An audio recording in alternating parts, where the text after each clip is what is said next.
Hello students, आज हम biology का न्यू चैप्टर पढ़ेंगे that is cell, the unit of life. Earth पे जितने भी लिविंग ऑर्गेनिजम्स प्रेजेंट हैं वो सभी लिविंग ऑर्गेनिज्म एक स्मॉलेस्ट यूनिट से बने होते हैं, सेल, जिसको क्या कहते हैं, सेल।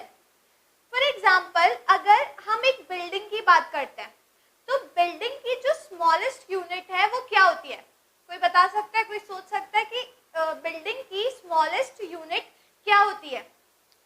जो बिल्डिंग बनी होती है उसकी जो स्मॉलेस्ट यूनिट होती है वो होती है ब्रिक। ब्रिक को लगा लगा कर एक पूरी बिल्डिंग तैयार होती है। वैसे ही लिविंग ऑर्गेनिज्म की जो स्मॉलेस्ट यूनिट होती है वो होती है सेल। बहुत सारे सेल मिलकर लिविंग ऑर्गेनिज्म की बॉडी को बनाते हैं, ठीक है। फिर चाहे वो एनिमल्स हो, प्लांट्स हो या फिर यूनिसेलुलर एनिमल्स हो, प्रोटिस्टा है, फंजाई है, कोई भी अगर ऑर्गेनिज्म प्रेजेंट है तो सभी की जो बॉडी है वो किससे बनी हुई है? सेल से बनी हुई है। तो cell is the structural and the functional unit of all the living beings. जितने भी लिविंग बीइंग्स इस अर्थ पे प्रेजेंट है सबकी स्ट्रक्चरल और फंक्शनल यूनिट क्या है? सेल। मतलब सभी की बॉडी सेल से बनी हुई है, प्लस बॉडी में जितने भी फंक्शन होते हैं सभी फंक्शन सेल परफॉर्म करता है, ठीक है।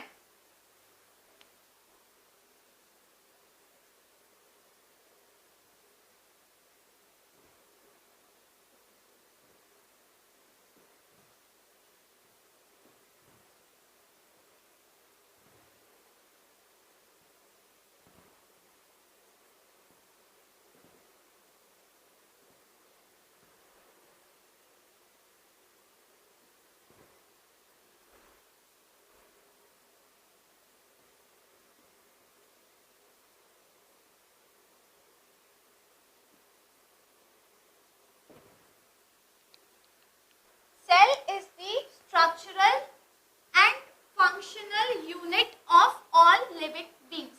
Unit का मतलब होता है smallest part. Unit मतलब क्या होता है? smallest part.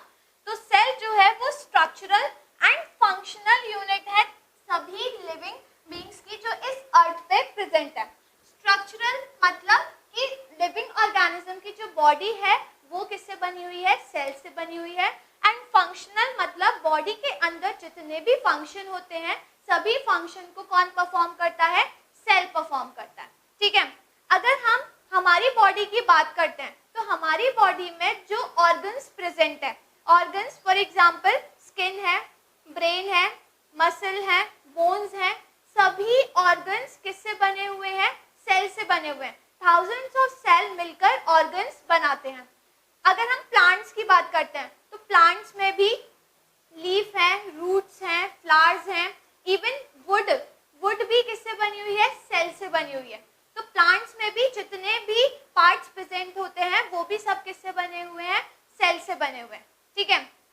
Cell independent exist करता है। इंडिपेंडेंट एग्जिस्ट मतलब सेल किसी के ऊपर डिपेंड नहीं होता, सेल का जो एग्जिस्टेंट होता है वो इंडिपेंडेंट होता है। बहुत सारे ऑर्गेनिजम्स ऐसे होते हैं जो यूनिसेलुलर होते हैं, मतलब जो सिर्फ एक सिंगल सेल से बने हुए होते हैं, ठीक है।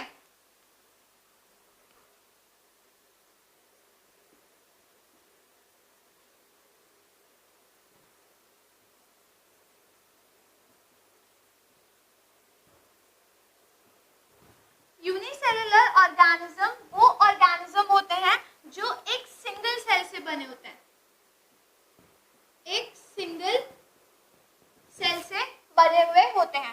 एंड एक होते हैं multi cellular organism.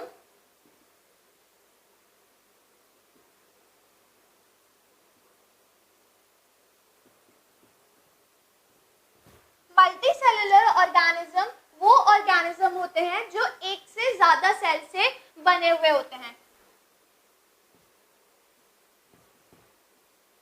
More than one cell, जो एक से ज्यादा सेल से मिलकर बने हुए होते हैं वो ऑर्गेनिज्म होते हैं मल्टी सेलुलर ऑर्गेनिज्म, ठीक है। अब जो सेल होता है वो इतना स्मॉल होता है कि हम अपनी आईज से उसे नहीं नोटिस कर सकते, हम देख ही नहीं सकते सेल को अपनी आईज से, ठीक है। तो जब साइंटिस्ट आईज से सेल को नहीं देख सकते थे तो फिर डिवाइस बना होगा जिससे सेल को देखा गया पहली बार, ठीक है। तो उस डिवाइस को कहते हैं माइक्रोस्कोप। माइक्रोस्कोप की हेल्प से सेल की डिस्कवरी हुई थी, ठीक है। तो वो डिवाइस जिससे सेल को देखा जाता है उस डिवाइस को कहते हैं माइक्रोस्कोप।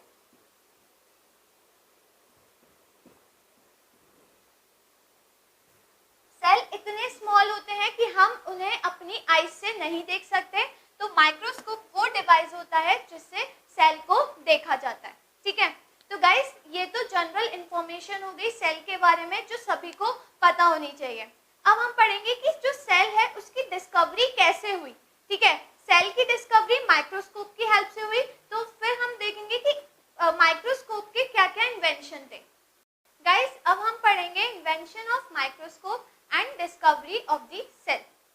फर्स्ट जो माइक्रोस्कोप डिस्कवर किया था वो डिस्कवर किया था एंटोनी वैन ल्यूवेनहुक ने।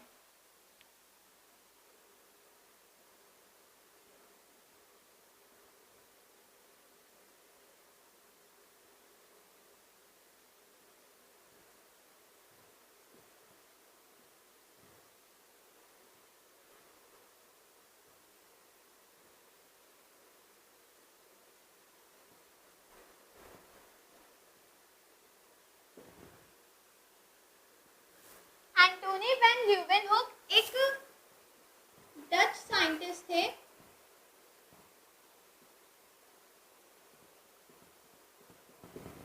इन्होंने फर्स्ट माइक्रोस्कोप डिस्कवर किया था और इनके माइक्रोस्कोप को कहते हैं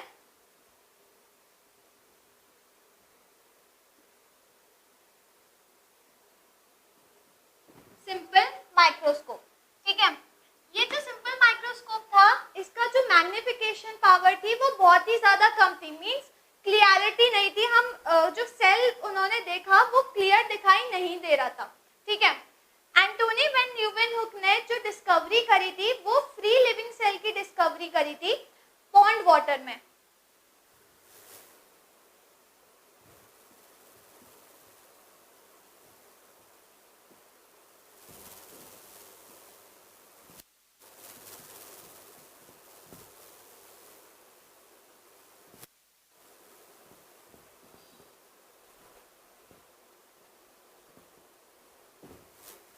पॉन्ड वाटर में फ्री लिविंग सेल की डिस्कवरी करी थी एंटोनी वैन ल्यूवेनहुक ने। इनका जो माइक्रोस्कोप था इसमें एक सिंगल लेंस था, ठीक है, और वो जो लेंस था वो बाइकॉन्वेक्स लेंस था।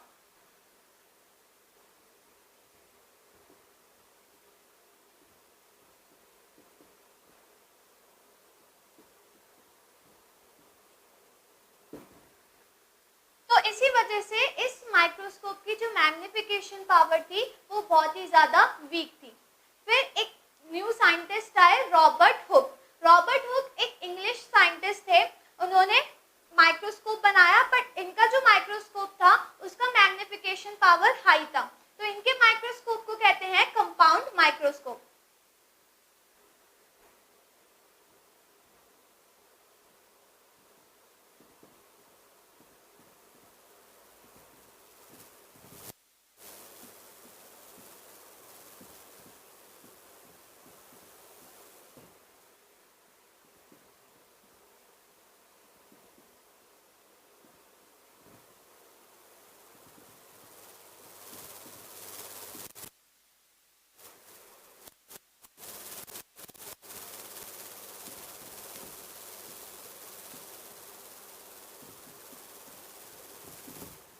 सेकेंड जो माइक्रोस्कोप था वो था कंपाउंड माइक्रोस्कोप, जिसको डिस्कवर करा था रॉबर्ट हुक ने, और रॉबर्ट हुक साइंटिस्ट थे।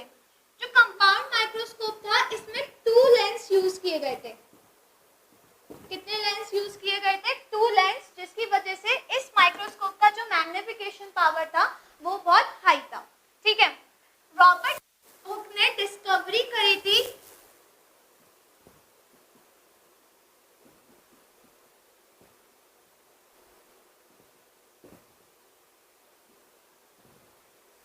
सेल की थिन स्लाइस ऑफ कॉर्क में। प्लांट का जो बार्क वाला पार्ट होता है उसमें कॉर्क था। कॉर्क को कट करा उन्होंने और उसको माइक्रोस्कोप के अंदर देखा तो उन्हें कुछ कंपार्टमेंट्स दिखाई दिए, ठीक है। समझते हैं।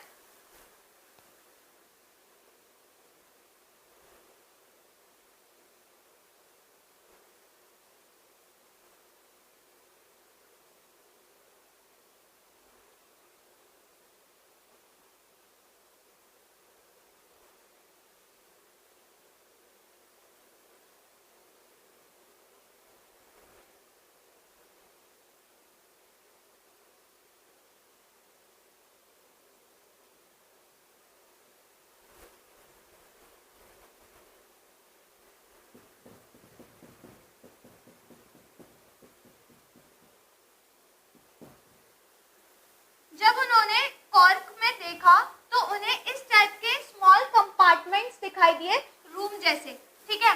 तो इन सभी कंपार्टमेंट्स को उन्होंने नाम दिया सेल। इन सभी कंपार्टमेंट्स को उन्होंने नाम दिया सेल, ठीक है। और ये जितने भी सेल्स थे, ये सारे सेल्स थे डेड सेल्स। ये जितने भी सेल्स थे, ये सारे सेल्स कैसे थे? डेड सेल्स थे, ठीक है। तो ये तो थी रॉबर्ट हुक की डिस्कवरी। रॉबर्ट हुक का जो कंपाउंड माइक्रोस्कोप था, इसमें एक ग्लास यूज करा था, मिरर। एक मिरर था ग्लास का, जिससे लाइट को बेंड करा जाता है और फिर उसको देखा जाता है। तो आपके जो स्कूल की लैब है, उनमें जो माइक्रोस्कोप यूज होता है, वो माइक्रोस्कोप कंपाउंड माइक्रोस्कोप ही होता है। कुछ बच्चों ने तो देखा भी होगा स्कूल की लैब्स में। तो वो जो माइक्रोस्कोप होता है, वो माइक्रोस्कोप होता है कंपाउंड माइक्रोस्कोप। उसमें एक ग्लास का मिरर होता है, जिससे लाइट को फोकस करता है, ठीक है। तो इस माइक्रोस्कोप में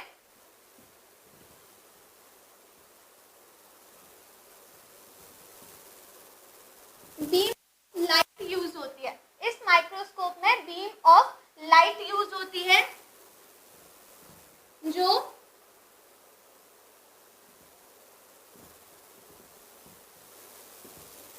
ग्लास मिरर से बैंड होकर आती है। ग्लास मिरर उस बीम ऑफ लाइट को बैंड करता है, जिससे जो ऑब्जेक्ट रखा हुआ होता है वो हमें क्लियर दिखाई देता है और उसके अंदर के जितने भी सेल्स हैं वो क्लियर दिखाई देते हैं, ठीक है। फिर थर्ड माइक्रोस्कोप आया, इलेक्ट्रॉन माइक्रोस्कोप। जो इलेक्ट्रॉन माइक्रोस्कोप था, उसका मैग्निफिकेशन पावर और ज्यादा था, ठीक है। उस माइक्रोस्कोप से सेल के अंदर क्या क्या चीजें प्रेजेंट है वो भी देखा जा सकता था। जो कंपाउंड माइक्रोस्कोप था, उससे सिर्फ सेल का ये आउटर पोर्शन दिखाई दे रहा था, बट सेल के अंदर क्या क्या चीजें प्रेजेंट है वो दिखाई नहीं दे रही थी। बट जब इलेक्ट्रॉन माइक्रोस्कोप आया, तो उससे सेल के अंदर की चीजें भी दिखाई देने लगी।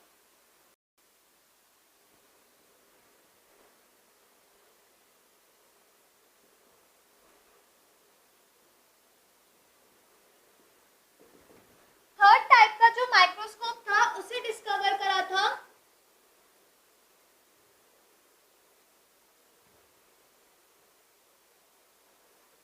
नॉल एंड रस्का ने। इनके माइक्रोस्कोप को कहा गया था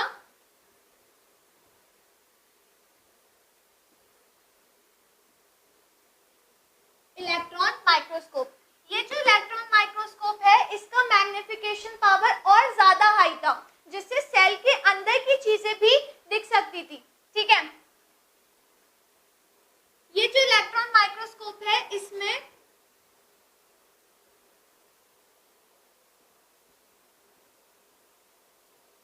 बीम ऑफ इलेक्ट्रॉन्स यूज करे गए थे, जो कि एक इलेक्ट्रॉन मैग्नेट से बैंड होकर आ रहे थे और ऑब्जेक्ट पे गिर रही थी ये इलेक्ट्रॉन्स। और जैसे ही ऑब्जेक्ट पे ये इलेक्ट्रॉन्स गिर रहे थे, तो उस ऑब्जेक्ट के अंदर जितने भी सेल्स प्रेजेंट थे वो इजीली दिखाई दे रहे थे। तो बीम ऑफ इलेक्ट्रॉन्स